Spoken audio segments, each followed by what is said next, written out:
bagay.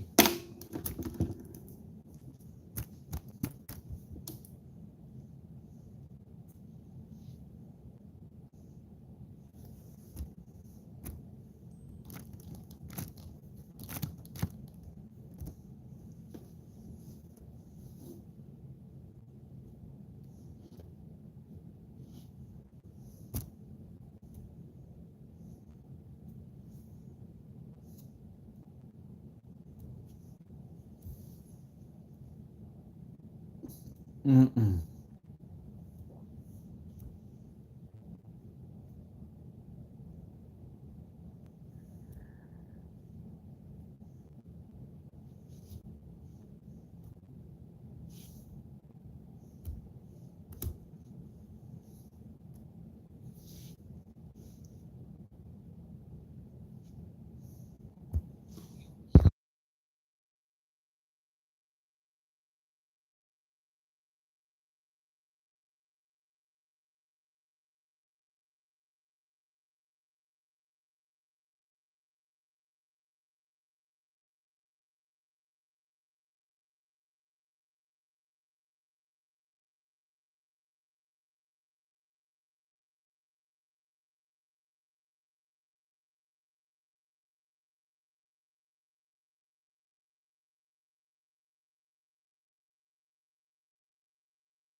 Hi everyone, I'm Dr. Gabriel Paul Pascual from type 1 diabetes mellitus.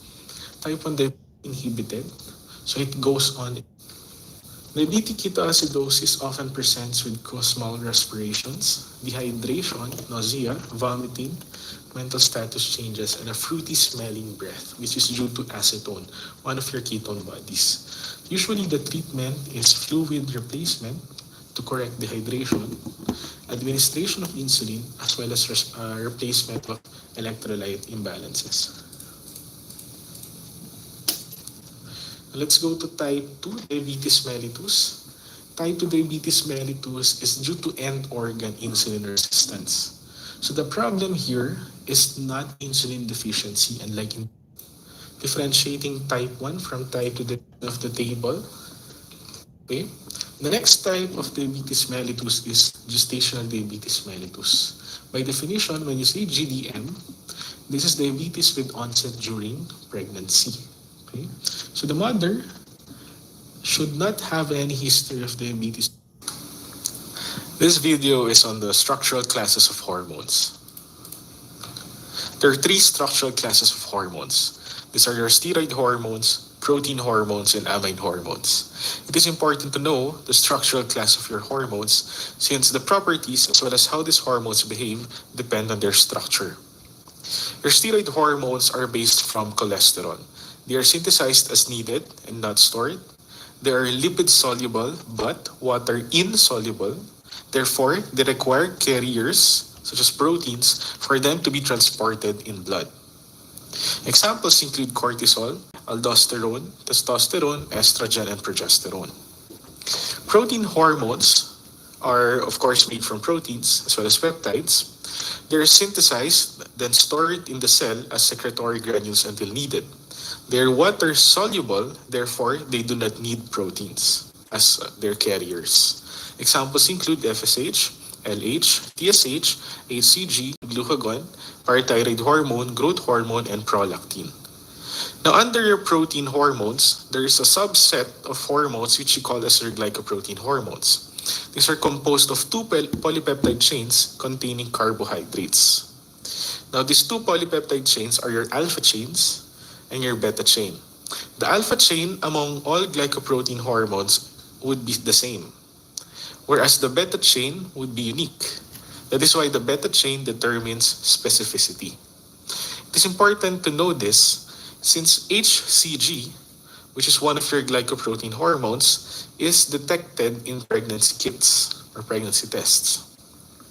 The part of your HCG which is detected in your preg kits would be the beta chain, not the alpha chain, since the beta chain is the one which determines specificity. The last structured class of hormones would be your amine hormones. Amine hormones are derived from the amino acid tyrosine. They are synthesized and stored in the secretory granules until needed.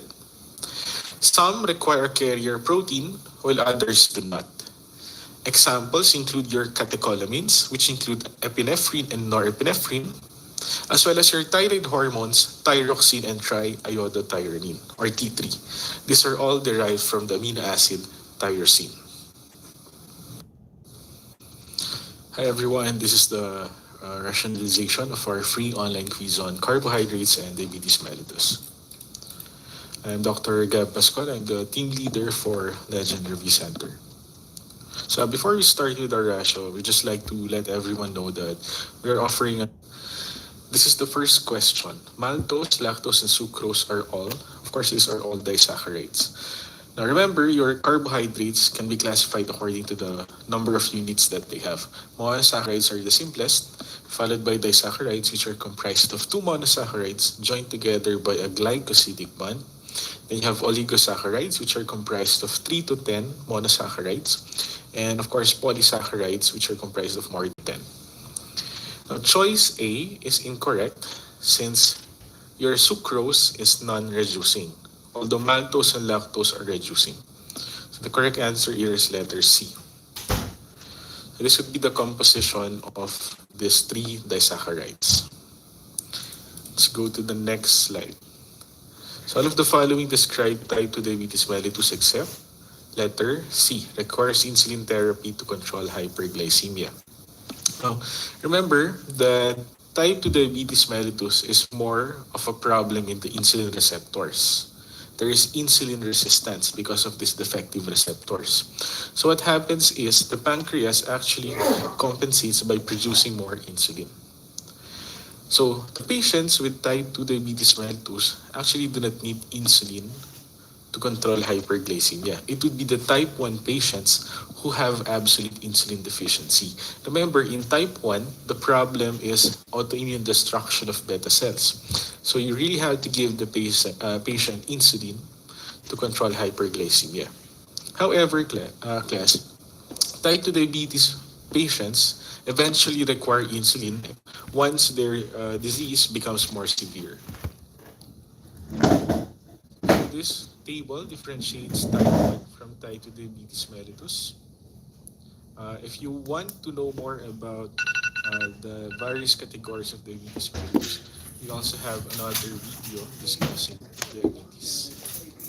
You can watch that